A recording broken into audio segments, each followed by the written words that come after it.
அப்பயே அப்பாட்ட நீங்க அடிக்க முடியாது.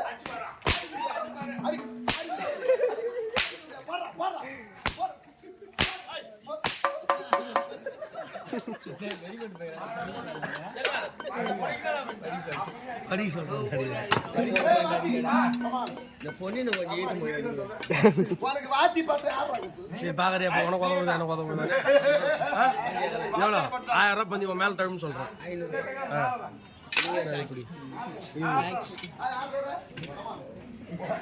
உட்கார அப்படியே போறா ஏன் எழுந்து போறா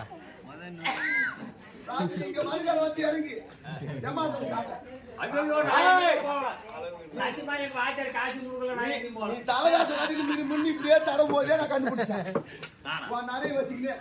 எவ்வளவு சாப்பிட்டேன் நான் இங்க போகவே இல்லை. அந்த பக்கமே நான் அங்க வந்து உக்காந்துக்கிறேன். எதிர்க்க ஒரு கட்டிங்க